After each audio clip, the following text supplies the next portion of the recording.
Ya Allah. Terus bagaimana hubungan dengan anak saya yang sekolah di pesantren?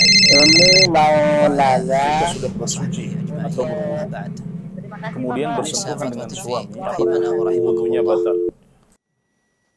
Bismillahirrahmanirrahim. Assalamualaikum warahmatullahi wabarakatuh. Alhamdulillah hamdan katsiran thayyiban mubarakan fi kama yuhibbu rabbuna wa yarda. Pemirsa Fatwa TV, alhamdulillah kita dapat bersua kembali di sore hari ini, hari Jumat tanggal 15 ya, bulan Juli. Alhamdulillah kita dapat bertemu kembali di live interaktif Hidup Indah dengan Sunnah. Hidup Indah dengan Sunnah yang program ini diasuh oleh Al-Ustadz Dr.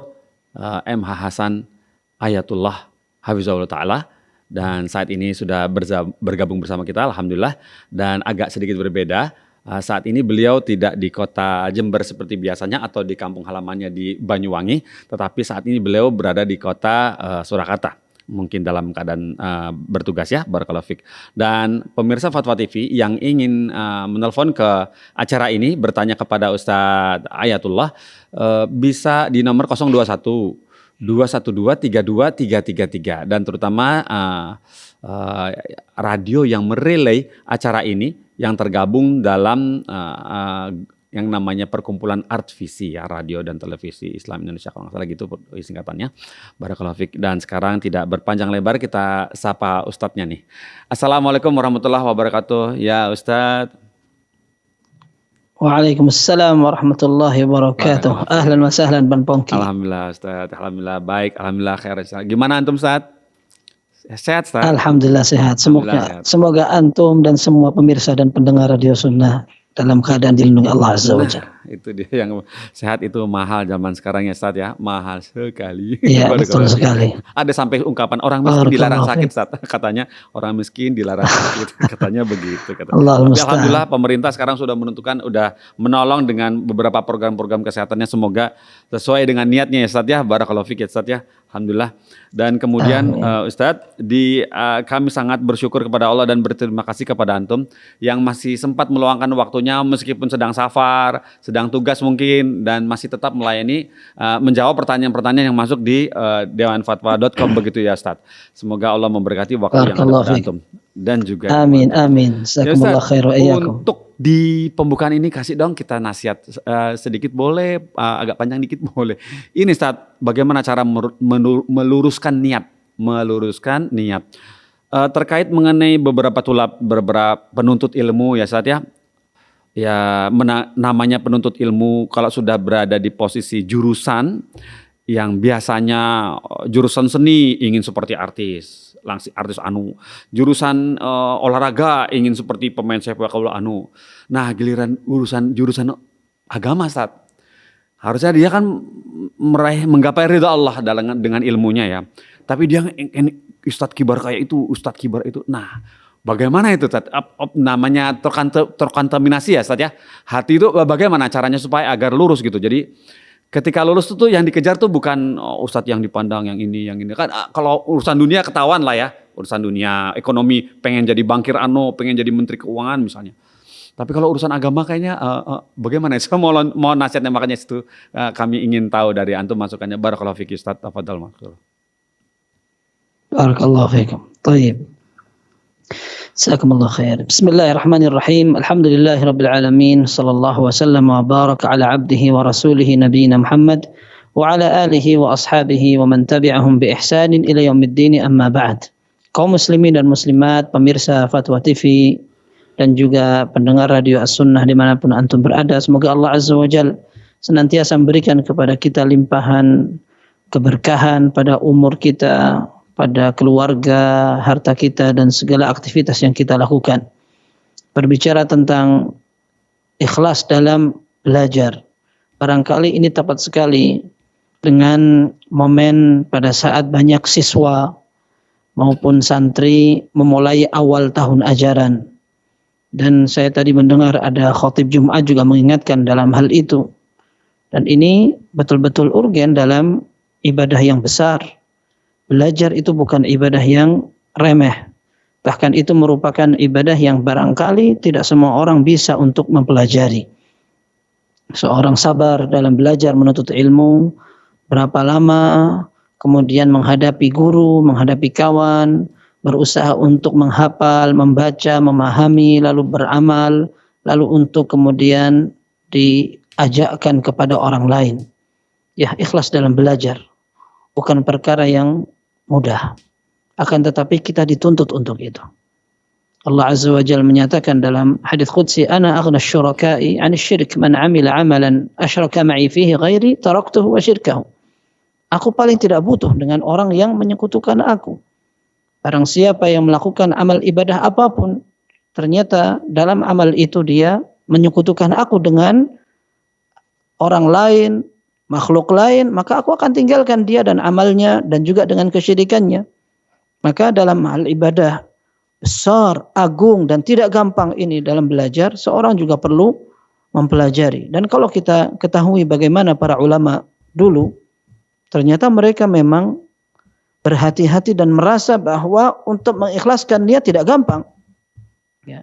Seperti Imam Ahmad rahimahullah, kita kenal beliau dengan ahli hadis, dengan ahli fikih. Ternyata ketika beliau ditanya satu saat, apakah antum pernah satu saat belajar ikhlas karena Allah Azza wa Jalla? Dengan berbagai sepak terjang dan juga perjuangan pengorbanannya beliau dalam menyebarkan hadis Nabi sallallahu alaihi wasallam. Pernahkah antum ikhlas? Kata beliau, lillah aziz. Belajar karena Allah itu merupakan suatu yang susah sekali. Kata beliau, walakin syai'un hubbiba ilayya fatalabtuhu. Belajar hadis ini sesuatu yang aku menjadi suka. Seperti hobi saja, maka aku pelajari. Artinya beliau sendiri tidak bisa merekomendasi diri sendiri bahwa beliau sudah ikhlas. Kemudian salah seorang ulama juga pernah menyatakan, ini kalau tidak salah Hisham atau siapa gitu, Allahu a'lam, salah seorang ahli hadis yang meninggal tahun 150-an. Beliau pernah menyatakan, la astati' wallahi la astati'u an aqula inni talabtul haditha yawman ibtigha'a wajhillah. Aku tidak bisa mengatakan satu hari pun aku belajar karena Allah. Akan tetapi mereka berupaya untuk mendapatkan itu. Akan tetapi mereka mau merekomendasi diri mereka sendiri kalau telah sukses dalam ikhlas, itu adalah hal yang jauh dari persangkaan mereka. Maka ikhlas itu memang perlu dipelajari. Terkadang seorang sudah belajar ikhlas, kemudian berusaha untuk memperjuangkan, akan tetapi ternyata di tengah perjalanan dia diganggu.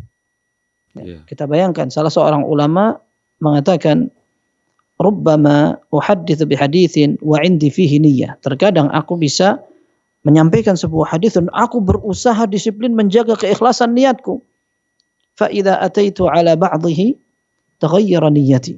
Akan tetapi ketika aku sudah sampai pada sebagian hadis itu, entah di tengah maupun di akhir, ternyata niat itu berubah. Fa idzal haditsul wahidu yahtaju ila niyat. Ternyata untuk menyampaikan satu hadis saja membutuhkan niat yang berkali-kali. Artinya seorang perlu menjaga, memelihara, jangan sampai niatnya rusak. Baik, bagaimana caranya? Ini pernah disampaikan oleh Syekh Muhammad Shalih Al-Utsaimin dan juga pernah disampaikan ulama lainnya, termasuk sebelum Syekh Muhammad bin Shalih Al-Utsaimin rahimahullah. Beliau katakan, seorang talibul ilm ketika akan belajar, dia berusaha untuk melakukan beberapa hal. Di antaranya, dia niatkan belajarnya untuk menghilangkan ketidaktahuan dirinya. Ketika seorang belajar ilmu agama tentang masalah fikih, dia tahu bahwa dia memiliki banyak kekurangan dan dia ingin agar kekurangan itu hilang. Sehingga apa yang dia pelajari membuat ibadahnya nanti lebih baik. Yang kedua, dia niatkan agar ilmunya nanti dapat menghilangkan ketidaktahuan orang lain. Nah, ini juga merupakan usaha untuk mengikhlaskan dalam belajar. Yang ketiga, dia berusaha untuk beramal dengan ilmunya. Ini juga merupakan salah satu cara agar dia bisa melatih diri untuk ikhlas. Saya belajar untuk apa kalau tidak untuk beramal? Nah, kemudian berikutnya yang terakhir, ini yang disebutkan oleh Syekh Muhammad Shalih Al-Utsaimin, dia berupaya untuk menghidupkan sunnah. Jadi dia ketika belajar mencari ilmu, dia tujukan untuk menghidupkan ibadah besar yang Nabi SAW ajarkan, yaitu sunnah belajar agama. Dan ini barangkali perlu ditekankan juga kepada kaum muslimin. Kalau seandainya orang mencari pekerjaan, mencari profesi, dan dia ingin mendapatkan gelar profesional, dia perlu diklat, perlu mengambil ijazah, kuliah barangkali rangkap-rangkap 2 kali, 3 kali, bayar mahal pula. Ya, apakah dia ingin beribadah kepada Allah dengan baik dan benar, tidak belajar, langsung tiba-tiba bisa begitu saja? Hanya mengandalkan 1 jam pelajaran di setiap pekan ketika dia sekolah, atau mungkin dia menganggap dulu waktu saya masih kecil, SD atau SMP atau SMA sudah cukup belajar agama, sekarang tidak mau belajar lagi. Ini tentu jauh dari harapan. Maka ketika seorang mempelajari satu seni ilmu, kemudian dia punya harapan satu orang yang diteladani dan dia ingin memiliki cita-cita seperti itu, insya Allah tidak mengapa. Akan tetapi tetap cita-cita dia adalah karena Allah. Yang kedua, dia berupaya untuk menyampaikan ilmu yang dipelajari kepada hal-hal yang tadi kita telah sebutkan. Ini tentang ilmu agama lebih penting. Adapun ilmu dunia, ketika seorang ingin mempelajari ilmu permesinan, nuklir, atau perminyakan, lalu dia memang kerjanya atau tujuan dia belajar untuk mencari pekerjaan, itu tidak mengapa. Karena dalam sebuah hadis dikatakan, "Man talaba al-ilma mimma yubtagha bihi wajhullah la yata'allamuhu illa liyusiba bihi 'aradan min ad-dunya lam yarh raihatal jannah," atau kama qala sallallahu alaihi wasallam. Barang siapa yang mempelajari sebuah ilmu, yang ilmu itu harusnya dipelajari karena Allah, ternyata dia belajar karena selain Allah, hanya ingin mendapatkan keuntungan dunia, maka dia akan tidak mendapatkan bau surga. Adapun orang belajar kedokteran untuk menjadi dokter, tidak mengapa, tidak ada masalah. Iya. Kalau seandainya dia belajar keamanan, bagaimana bela diri untuk menjadi seorang tenaga keamanan pun tidak mengapa. Kan tapi yang jelas seorang tetap ingin menggapai ridha Allah, ingin mencari pahalanya, dan yang misalnya Allahu a'lam bissawab.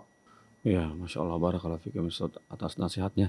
Jadi memang sangat berat ya Ustaz ya, apalagi pengaruh zaman sekarang itu sedemikian canggih sehingga melihat yang berita-berita yang trending-trending, idola-idola bermunculan gitu ya Ustaz ya.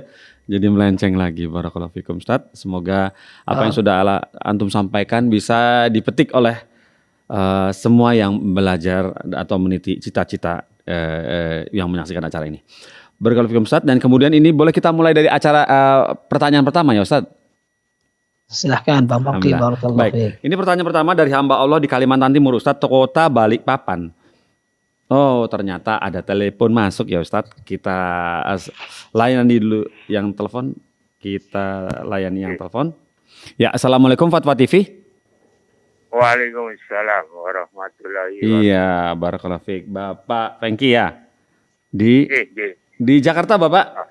Jakarta J. Ya, silakan, ada yang ingin ditanyakan kepada Ustadz Ayatullah. Ya, betul. Terima kasih. Assalamualaikum warahmatullahi wabarakatuh, Pak Ustadz MH. Waalaikumsalam warahmatullahi wabarakatuh. Ahlan wa sahlan Pak Hengki. Silahkan Pak Hengki. Ya, alhamdulillah. Ustadz, tadi saya menyitir dari penjelasan Ustadz masalah majelis ilmu Ustadz.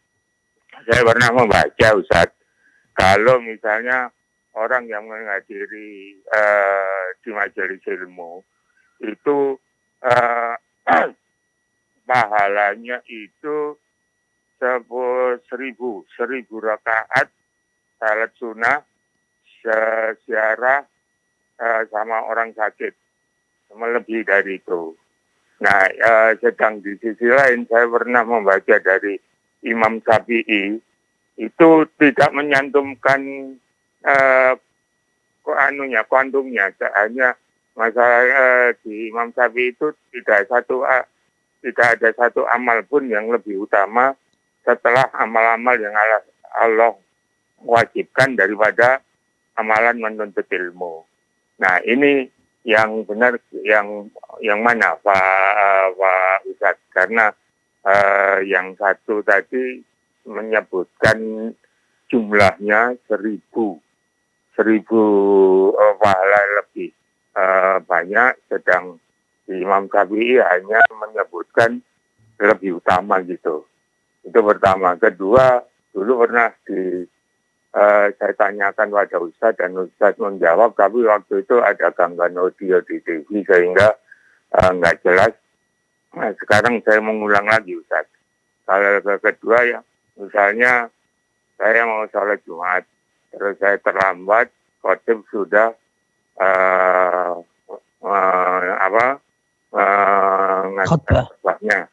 khotbahnya sudah mulai khotbahnya. Nah ini apakah saya dibolehkan langsung sholat tahiyatul masjid atau saya datang langsung duduk mendengarkan? Karena di hadis yang lain kan pernah saya dengar Rasul pernah menegur sahabat Sulai yang datang terlambat. Nah itu saya katakan bahwa apakah itu saya lakukan harus sholat dulu atau saya duduk? Karena kalau saya sholat duduk, hadis lain juga mengatakan bahwa pegang kerikil pun pada saat khotib sudah berbicara itu tidak diperbolehkan. Mohon dijelaskan. Terima kasih Ustaz MH. Wabillahi taufiq wal hidayah. Wassalamualaikum warahmatullahi wabarakatuh. Waalaikumsalam warahmatullahi wabarakatuh. Terima kasih. Assalamualaikum warahmatullahi wabarakatuh. Tafadhol ya Ustaz. Baik. Khairan insyaallah. Yang pertama tadi wallahu alam, ana belum pernah mendengar kisah yang tadi disebutkan tentang pahala orang belajar seperti 1000 kali orang melaksanakan sholat sunnah. Artinya saya sendiri dengan keterbatasan ilmu belum pernah mendengar hadis itu. Wallahu alam bissawab. Kemudian kalau seandainya dibandingkan dengan yang memang tidak ada keterangannya, wallahu alam, kalau seandainya hadis tadi sahih, maka tidak ada masalah ketika ada sebuah pahala yang disebutkan fadilahnya, kemudian pada kesempatan lain ada fadilah yang tidak menyebutkan nominal. Maka tidak mengapa, terkadang sebuah fadilah justru lebih tinggi dari nominal yang disebutkan. Seperti contohnya misalkan salat di Masjid Nabawi 1000 kali lipat salat orang yang salat di masjid lain. Akan tetapi ternyata dan itu hadisnya sahih, ma'ruf sekali, terkenal di kalangan kaum muslimin. Orang yang salat di Masjid Nabawi mendapat 1000 kali lipat salat dari masjid lainnya, kecuali salat di Masjidil Haram 100.000 kali lipat dari salat di masjid lain. Akan tetapi seorang wanita yang dia bisa melaksanakan salat di rumahnya itu afdal daripada dia salat di masjid manapun. Ini para ulama mengatakan bahwa sekalipun dibandingkan dengan salat di Masjid Nabawi, maka tetap saja seorang wanita lebih afdal salat di rumahnya. Karena tidak selalu sebuah nominal lebih afdal daripada sebuah keistimewaan yang tidak disebutkan nominalnya. Sekalipun itu tidak berbenturan.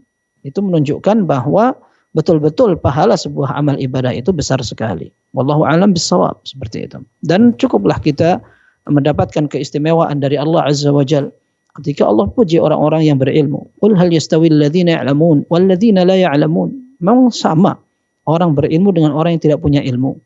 Nah, artinya jawabannya bukan sama apa enggak, ya khilaf di antara makhluk. Ada yang mengatakan sama, ada yang mengatakan tidak seperti itu. Itu pertanyaan yang tidak perlu jawaban. Itu namanya pertanyaan ingkar, bahwa jawabannya mesti sudah diketahui. Kemudian Allah Azza wa Jalla ingin mengangkat derajat orang beriman dan juga berilmu. Sudah cukup itu. Dalam Al-Quran juga dikatakan orang yang bisa takut kepada Allah itu orang berilmu saja. Innama yakhshallaha min ibadihil ulama. Sungguhnya orang yang takut kepada Allah adalah orang-orang yang berilmu.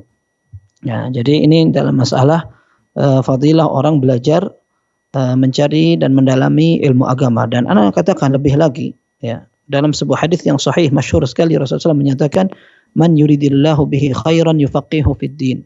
Barang siapa yang Allah kehendaki kebaikan pada seorang, maka dia akan dipahamkan agama. Oleh Allah, orang itu dibuat paham terhadap agamanya. Kalau sholat, dia sholat benar karena dia tahu ilmunya. Kalau dia puasa, dia tahu ilmunya. Kalau dia mau haji dan umrah, haji dan umrahnya bisa mabrur karena haji dan umrahnya benar, dia tahu ilmunya. Baik. Kalau seandainya ada orang tidak tertarik belajar agama, bagaimana? Nah, kata Ibnu Hajar, Al-Hafidh Ibnu Hajar rahimahullah mengomentari hadis yang barusan kita bacakan, beliau katakan hadis ini bisa dipahami sebaliknya, bahwa orang yang tidak tertarik untuk mempelajari agama, pondasi-pondasi keislaman, dasar-dasarnya, bahkan cabang-cabangnya, maka sebenarnya dia sedang dicampakkan oleh Allah. Ada hadis yang dhaif diriwayatkan Abu Ya'la, Rasulullah sallallahu alaihi wasallam menyatakan, "Man lam yatafaqqah fid din lam yubalillahu bih." Barang siapa yang tidak belajar ilmu agama, berarti Allah sedang tidak pedulikan dia. Ini bahaya sekali. Nah, hadis ini ada kelemahan kata Hafidz Ibnu Hajar, akan tetapi dari sisi motivasi bagus dan bisa dipahami. Karena ini juga kilas balik dari hadis sahih yang kita bacakan tadi. Maka orang yang tidak belajar agama, hakikatnya dia sedang tidak mendapat kebaikan.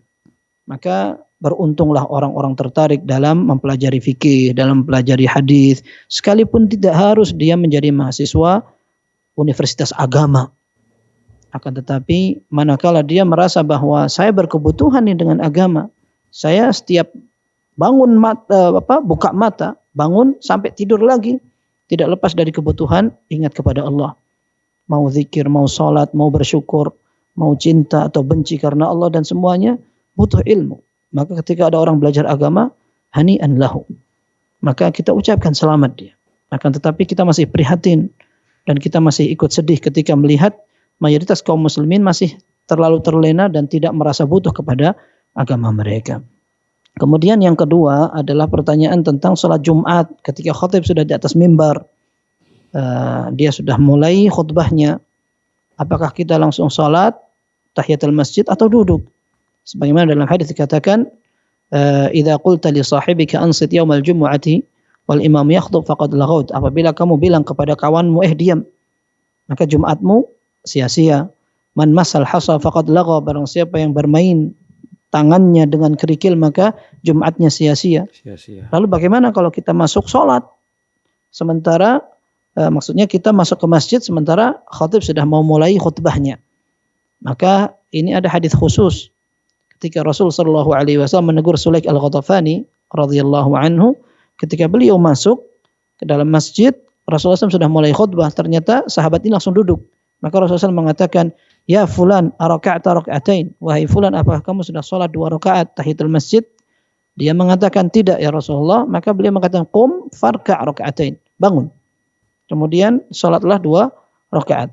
Ini para ulama mengambil kesimpulan bahwa sholat tahiyatul masjid ditekankan sekali sekalipun dalam kondisi khutbah telah berlangsung. Yang kedua, ketika ada orang sudah duduk sekalipun, maka tidak berarti sholat tahiyatul masjid gugur.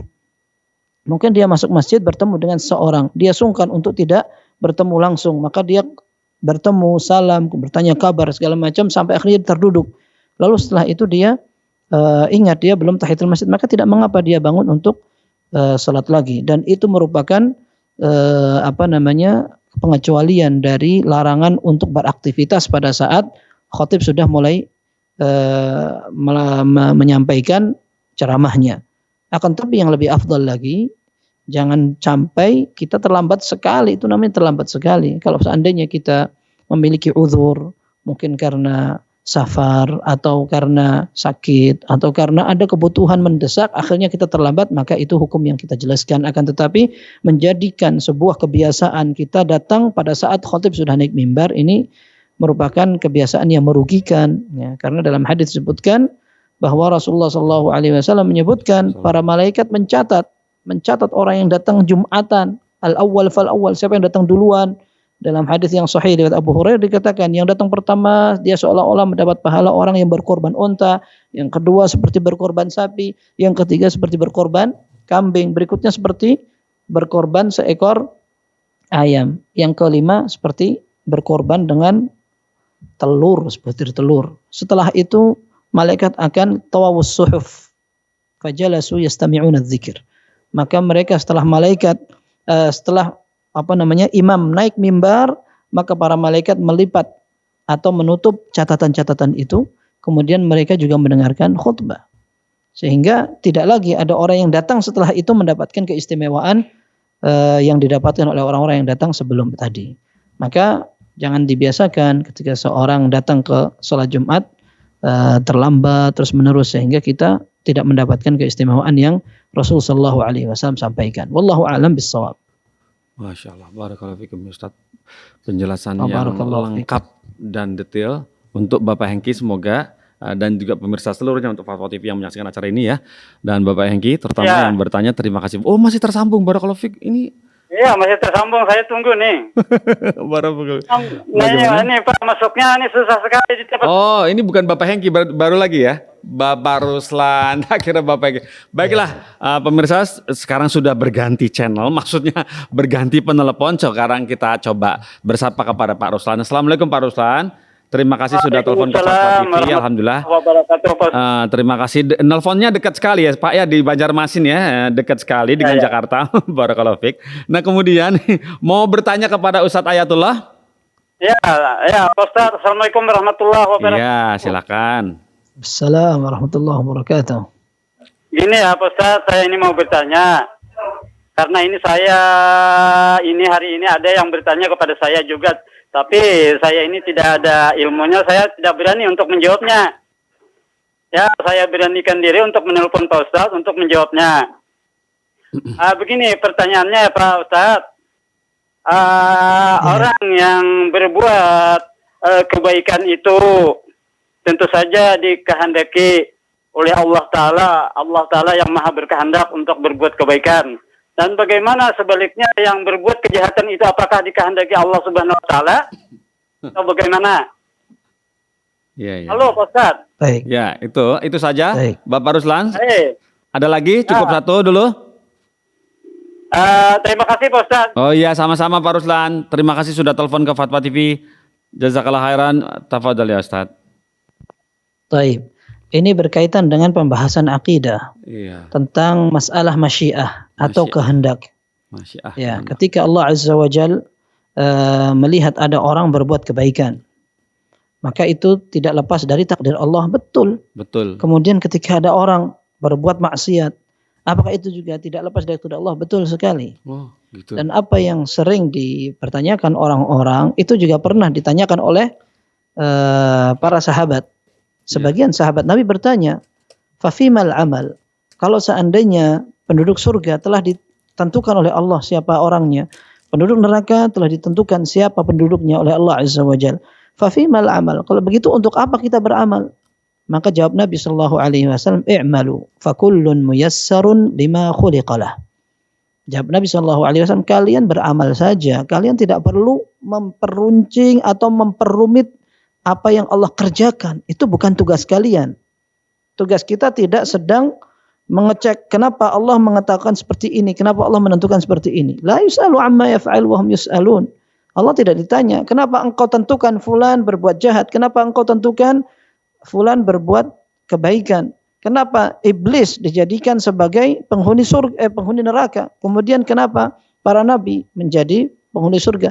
Kita tidak perlu bertanya seperti itu kepada Allah Azza wa Jalla. Tugas kita ketika ada seruan Allah, kita kerjakan. Lalu kita serahkan semuanya kepada Allah, maka Allah yang akan memberikan pahalanya untuk kita. Dan kita sangat berharap bahwa Allah Azza wa Jalla termasuk yang menentukan kita sebagai penduduk surga. Semoga kita semua termasuk para penduduk surga dan Amin. dijauhkan dari api neraka. Amin. Dan kita harus pahami bahwa semua yang kita lakukan tidak lepas dari takdir Allah. Itu benar. Wa ma tasyauna illa ayyasha'allahu rabbul alamin. Apa yang kalian kehendaki semua di bawah kehendak Allah Subhanahu wa taala, Rabb semesta alam. Akan tetapi Allah Azza wa Jalla tidak membuat kita seperti robot yang tidak memiliki pilihan.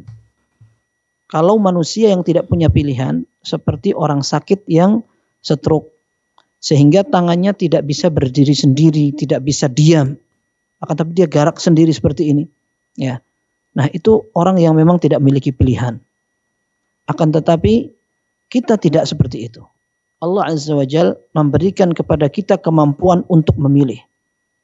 Ini ada pekerjaan gajinya 10 juta. Ini ada pekerjaan gajinya 1 juta. Ijazahmu cocok untuk dipakai untuk mendaftar di 2 lembaga ini. Kita akan memilih. Karena memang kita memiliki wewenang dan hak untuk memilih. Saya mau memilih yang bekerja di tempat yang 10 juta gajinya. Dan itu merupakan wewenang yang Allah berikan kepada kita. Kalau seandainya kita akan pulang kampung, yang jalan sana macet, tapi jaraknya lebih dekat. Yang sana jauh, akan tetapi lancar. Maka kita mengatakan saya lebih memilih yang jauh akan tetapi lancar karena akan sampai lebih cepat. Itu merupakan pilihan. Bukan berarti mungkin takdir saya akan terjebak kemacetan, nggak apa-apa deh, aku mau ambil yang macet saja. Kan tidak seperti itu. Enggak. Karena memang Allah memberikan kepada kita hak untuk memilih. Demikian pula dalam beribadah. Ada Al-Quran, ada Nabi SAW diutus, ada panggilan azan, ada masjid. Kemudian ada orang ngajak pengajian, mengingatkan dengan benar-benar, dengan ikhlas, dengan pelan-pelan. Ternyata kita masih merasa bahwa mereka semua bukan komunitas saya. Nah, itu nanti urusan lain. Ya, itu nanti akan kita hadapi resikonya. Maka kita perlu memahami itu. Intinya kata Nabi SAW, i'malu fakullun muyassarun lima khuliqalah. Ya, kalian kerjakan saja, kalian beramal saja. Masing-masing akan Allah mudahkan sesuai dengan garis jalurnya yang telah Allah tentukan. Dan kita berharap semoga Allah Azza wa Jalla menjadikan kita sebagai penduduk surga semua, dan kita semua berminat dan juga bersemangat untuk beramal sebaik-baiknya. Wallahu a'lam bishawab. Barakallahu fikum, seperti itu ya Ustaz ya. Jadi jangan patah arang ya Ustaz ya terhadap rahmat Allah. Jadi tiba-tiba saya udah pasti neraka nih, habis bermaksiat lagi. Pokoknya terus berusaha ya Ustaz ya, barakallahu fikum ya. Tetap beramal. Ustaz ya, sesungguhnya kita akan dimudahkan insyaallah. Barakallahu fikum Ustaz atas nasihatnya. Yang Bapak bertanya tadi yang deket banget di Banjarmasin, Bapak Ruslan. Terima kasih ya Pak pertanyaannya. Barakallahu fikum. Kemudian pertanyaan berikut kita boleh masuk ya teman-teman dari MCR. Pertanyaan dari website ini Ustaz, dari hamba Allah di Kalimantan Timur, Balikpapan. Bertanya seperti ini, Assalamualaikum warahmatullahi wabarakatuh Ustaz Ayatullah. Ada beberapa kegiatan masjid, di masjid kompleks kami yang menurut apa yang saya pahami adalah sesuatu yang tidak benar. Misalnya, sangat sering terdengar suara musik memakai speaker toa, speaker besar, lalu imam dan pengurus masjid sering mengajak melakukan kegiatan bid'ah. Hal tersebut yang membuat kami tidak semangat untuk mengikuti sholat berjamaah di SMI tersebut. Hal itulah yang membuat kami tidak semangat mengikuti sholat berjamaah di SMI tersebut. Apakah perbuatan saya itu sudah tepat atau belum ya Ustaz? Mohon nasihatnya. Barakallahu fikum. Baik, barakallahu fikum. Pada pertanyaan ini ada beberapa pembahasan. Pembahasan pertama tentang mendatangi sholat berjamaah di masjid. Kita tahu bahwa itu merupakan ibadah yang istimewa sekali, dan memang para ulama berbeda pendapat tentang hukum sholat berjamaah untuk kaum laki-laki. Ada yang mengatakan wajib, ada yang mengatakan fardu kifayah, ada yang mengatakan sunnah muakkadah. Terlepas dari itu, kalau kita ingin mencontoh Rasul sallallahu alaihi wasallam, ternyata beliau tidak pernah ketinggalan sholat berjamaah seumur hidupnya. Beliau hanya satu kali saja ketinggalan sholat sehingga diimami oleh sahabat Abdurrahman bin Auf. Sisanya beliau ketinggalan, akan tapi kemudian berhasil menyusul. Abu Bakar radhiyallahu anhu pernah sampai di depan. Kemudian ketika Rasulullah SAW datang, akhirnya Rasulullah SAW menjadi imam tetap, karena Abu Bakar kemudian mundur. Kemudian ketika beliau sakit, itu saja. Setelah itu beliau tidak pernah ketinggalan sholat berjamaah. Kemudian juga sama, ketika para sahabat menganggap bahwa ketertinggalan mereka, absen dalam menghadiri sholat berjamaah, ternyata dijadikan sebagai tanda kemunafikan. Seperti Abdullah bin Mas'ud radhiyallahu anhu mengatakan, "Walaqad ra'aituna wa ma yatakhallafu anha illa munafiqun ma'lumun nifaq." Kami dulu menganggap di kalangan para sahabat, kalangan sahabat Nabi sallallahu alaihi wasallam, kalau ada orang yang absen dari mendatangi salat berjamaah, maka dia adalah orang yang memiliki kemunafikan. Dan ini merupakan pemahaman yang tertanam kuat di kalangan para sahabat. Setelah mereka melihat Rasul sallallahu alaihi wasallam tidak pernah ketinggalan salat berjamaah, lalu para sahabat yang mulia seperti Abu Bakar radhiyallahu anhu sang khalifah, Umar bin Khattab, dan juga semuanya tidak meremehkan dalam urusan salat berjamaah, dan itu yang harus kita camkan. Dan saya yakin insyaallah sang penanya tidak sampai seperti itu. Akan tetapi justru karena semangatnya dalam melaksanakan salat berjamaah di masjid sampai terusik dengan sesuatu yang mengganggu kebiasaan tersebut. Yang kedua, masalah musik. Kita tahu ini merupakan sebuah musibah dan petaka di akhir zaman, pada saat masjid pun tidak lepas dari gangguan suara musik. Kita tahu bahwa musik itu merupakan suara setan. Ketika Allah Azza wa Jalla menyatakan dalam Al-Quran, surat Al-Isra, wastafziz man istata'ta minhum bisautik. Kata Allah Azza wa Jalla kepada syaitan, kamu usaha saja, goda saja manusia itu dengan suaramu. Dalam buku-buku tafsir disebutkan dari nukilan Ibnu Abbas, Mujahid dan lain-lainnya yang dikatakan dengan sautus syaitan, dengan suara setan itu adalah al-mazamir, seruling-seruling dan alat musik. Ya.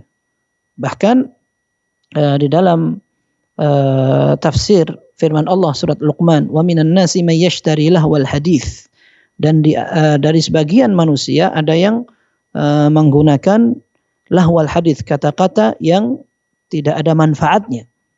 Ibnu Mas'ud radhiyallahu anhu sampai bersumpah.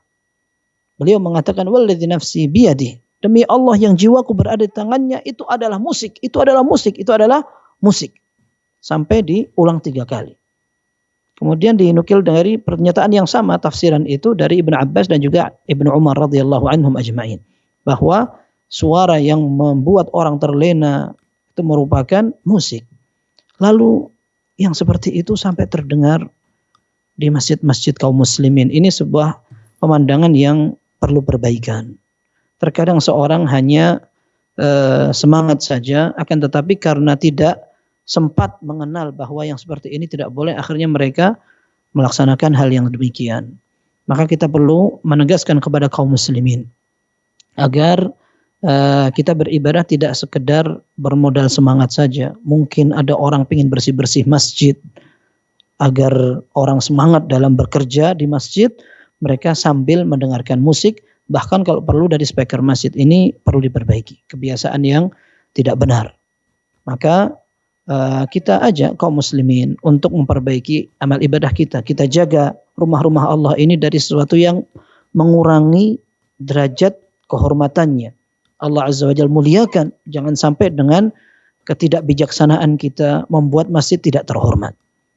Adapun langkah orang yang melaksanakan hal-hal yang tidak disyariatkan di dalam Islam, memakmurkan masjid, hakikatnya adalah ibadah. Dan masjid yang paling makmur adalah masjid yang digunakan untuk beribadah. Dan ibadah yang paling cocok untuk dimakmurkannya masjid adalah sholat.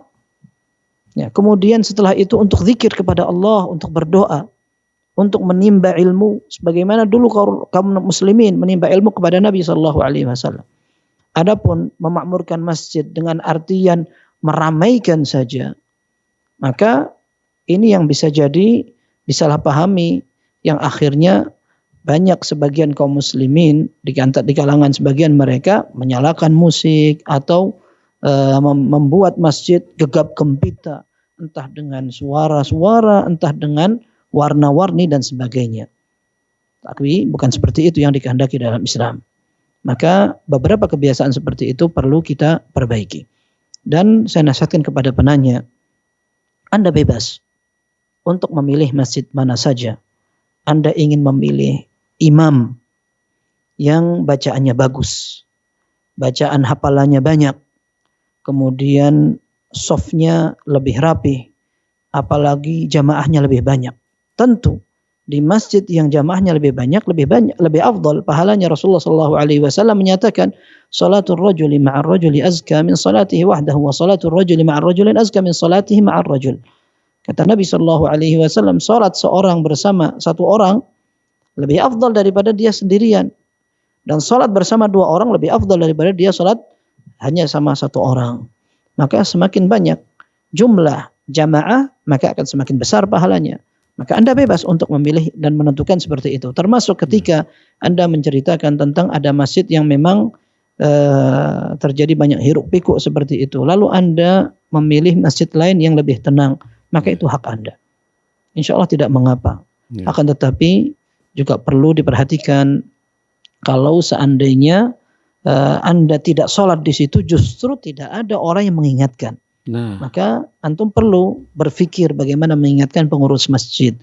Tentu dengan cara yang bijak. Entah dengan berbicara 4 mata, entah dengan mengirim surat, atau melalui orang yang dipandang dan dihormati dan sebagainya. Seperti itu. Apalagi kalau seandainya Anda sholat dari rumah menuju tempat yang jauh sekali. Sudah di sana ketinggalan, di sini pun Anda dipandang miring. Maka barangkali kebutuhan kaum muslimin untuk Anda ingatkan bisa jadi lebih besar juga seperti itu. Tapi hukum asalnya Anda bebas untuk memilih masjid mana saja. Wallahu a'lam bissawab. Barakallahu fikum, seperti itu ya Ustaz ya. Masya Allah. Jadi Barakallah. memang kita tidak bisa memungkiri ya Ustaz ya, dengan kondisi yang dekat rumah seperti itu. Pergi jauh kejauhan, saya begitu juga tuh ngalamin banget di rumah. Saya juga alhamdulillah. Barakallahu fikum Ustaz, ya ini kemudian ada telepon masuk nih. Coba langsung kita sapa aja. Assalamualaikum Fatwa TV. Waalaikumsalam warahmatullahi wabarakatuh. Iya, Umu Yodi di Pekanbaru ya Bu. Iya, silakan Ibu. Ya Pak Pongki. Ya, Assalamualaikum Ustaz. Waalaikumsalam warahmatullahi wabarakatuh. Izin melanjutkan pertanyaan dari member WhatsApp di Ustaz. Yang pertama itu begini Ustaz, di desa tetangga itu ada seorang laki-laki menikahi anak saudara istrinya atau keponakan asli istrinya. Keponakan asli istrinya itu sebelumnya hamil di luar nikah. Jadi keluarganya meminta supaya dia yang menikahinya, padahal perempuan itu keponakan istrinya. Bagaimana hukumnya itu Ustaz? Itu saja Ibu Yodi. Nomor 2 Ustaz, yang kedua, Keponakan. kita udah niat berkurban. Kita serahkan hewan kurban itu kepada mertua dan saudara.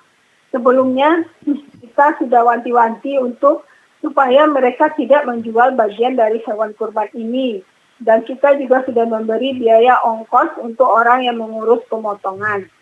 Pas hari H, ternyata mertua sama saudara kita ini yang kita amanahi menjual kulit ke tukang jagal. Hasil uangnya dia bagikan ke pengurus yang memotong katanya. Kita tahunya setelah itu telah terjadi. Itu bagaimana Ustaz?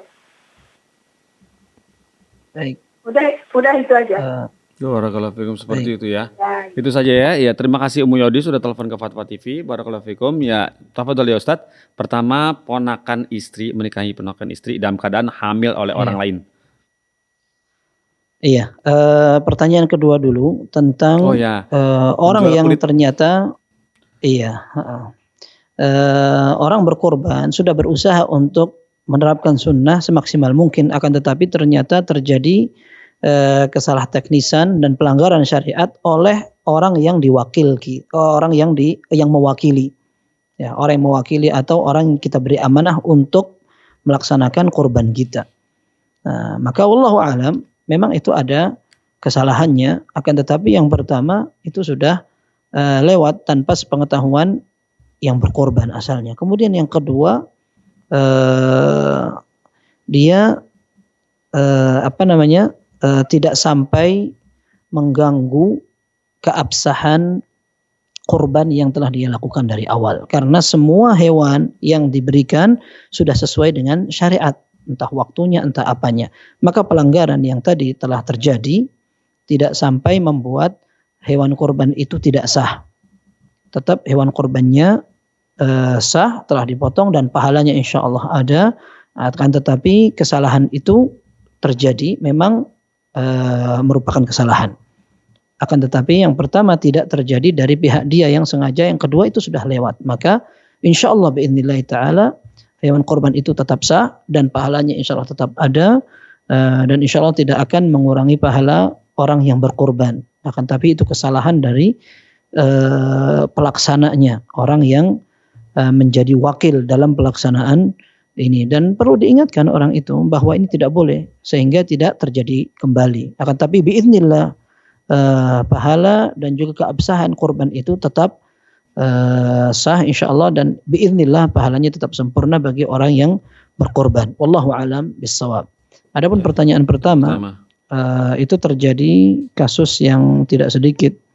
Ya, jadi yang pertama adalah menikahi orang hamil. Itu ada larangan syariatnya. Kemudian yang kedua, menggabungkan antara seorang wanita dengan bibinya, itu juga tidak boleh. Dalam syariat itu terlarang. Maka wallahu alam, yang seperti ini secara hukum memang dilarang. Karena Rasulullah sallallahu alaihi wasallam naha an tunkahal mar'atu ma'a ammatiha wala bainal mar'ati wa khalatiha. Kama qala Rasulullah SAW melarang seorang wanita dinikahi bersama bibinya, entah bibi dari arah ayah atau dari arah ibu. Kemudian seorang wanita yang juga hamil, rahimnya harus bersih, tidak boleh disembunyikan bahwa di situ ada hasil karya orang lain. Bagaimana dinikahi oleh orang lain lagi, seperti itu. Maka ini tidak boleh. Dan wallahu alam, itu tadi ada larangan yang bertumpuk. Ya, ada 2 larangan yang bertingkat dalam hal itu. Maka untuk pelaksanaannya diserahkan kepada hal yang berkompeten dalam urusan ini, bisa ke bagian kantor urusan yang berkaitan dengan itu. Wallahu a'lam bishawab. Barakallahu fikum, seperti itu Ustaz ya. Jadi boleh sedikit ini Ustaz bertanya kami di sini untuk beberapa anggapan masyarakat yang beredar menyelamatkan nama baik demi kata-kata yang biasa digunakan adalah dalihnya itu mereka berdalih dengan menyelamatkan nama baik ketika diketahui bahwa salah satu anggota keluarganya atau anak gadisnya atau bagaimana gitu yang anak muda perempuannya itu ternyata hamil di luar nikah, dengan berdalih menyelamatkan nama baik keluarga katanya gitu, akhirnya dicarikan calon pendamping atau dipaksakan menikah dengan yang yang mencuri wanita yang keperawanannya itu misalnya gitu. Itu bagaimana dengan agar bisa kita menyelamatkan nama baik itu, bagaimana itu? Barakallahu fikum Ustaz, mohon nasihatnya. Barakallahu fikum. Iya, niatnya baik sekali memang. Ya, niatnya baik sekali. Akan tapi kita katakan kam min muridil khair lam yusibhu. Ya, betapa banyak orang yang memiliki niat baik akan tapi tidak kesampaian. Ya, karena memang dalam syariat tidak boleh seperti itu. Dan saya kasih contoh yang lain lagi. Kasih contoh yang dalam syariat juga seperti seorang agar menjaga keakuran, keharmonisan rumah tangga. Ya. Dalam syariat orang ketika menceraikan istrinya sekali dia bisa rujuk. Ya. Ketika dia ceraikan istri kedua dia bisa rujuk. Tapi ketika dia ceraikan istrinya sampai ketiga kalinya, maka tidak bisa rujuk lagi. Ya. Sampai sang perempuan ini dinikahi oleh orang lain. Ya. Kalau ternyata orang lain lagi ini menceraikan, maka dia bisa dinikahi oleh suami yang pertama. Tapi sekarang ada orang punya niatan baik. Ya. Kasihan dia ini perempuan nggak bisa nikah sama mantan suaminya karena suaminya telah menceraikan dia 3 kali. Tapi gimana kalau seandainya aku nikah sama dia 1 malam saja. Setelah itu biar dia kembali harmonis dengan keluarganya, akhirnya dia bisa kembali ke anak-anaknya, bersatu lagi. Sudah aku nikahi dia 1 malam, kemudian aku cerai lagi dia. Nah, ini niatnya baik juga. Iya. Akan tetapi ternyata ini merupakan sesuatu yang dilaknat. Iya. Rasulullah SAW melaknat orang yang menjadi muhallil wal muhallalalah. Rasulullah SAW melarang orang yang menikah dengan tujuan seperti ini. Dan orang yang diuntungkan dengan pernikahan yang modelnya seperti ini, yaitu suami pertamanya. Nah, seperti itu nggak boleh, sekalipun niatnya baik ya. Dan bisa jadi tujuan untuk menyelamatkan nama baik itu tidak kesampaian. Mungkin dia sekarang begitu, nanti di kedepannya runyam sudah keluarganya. Iya. Ya, anaknya juga nasabnya bagaimana, merusak nama baik keluarganya juga akhirnya. Seperti itu. Wallahu a'lam bishawab. Jadi sekarang biar kaum muslimin terjaga nama baiknya, mereka pelajari agama dengan baik, dijaga. Jangan ada pertemanan liar lah antara laki dan perempuan sehingga ada kebobolan sampai kecelakaan dan segala macam seperti itu. Dalam syariat sudah ditegaskan wala taqrabuz zina, jangan kalian dekati zina. Jangan berkhalwat laki dan perempuan yang bukan mahram. Seperti itu akan membuat orang terjaga nama baiknya. Wallahu a'lam bishawab. Iya, barakallahu fikum Ustaz. Ya udah. Lain kali saya masih belum puas. Insyaallah kita disambung lagi di pekan depan insyaallah dengan nasihat antum yang menyambung tadi. Kan memang gimana? Memang kita tidak berhalawat banyak wanita, tapi berhalawat di ini nih, di handphone. Nggak deket sih, memang cuma deket di sini di aplikasi.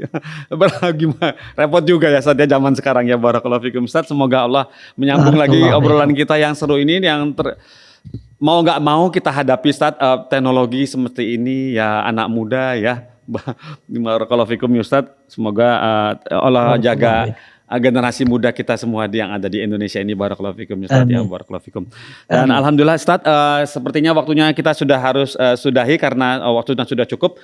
Bolehkah saya tutup acaranya?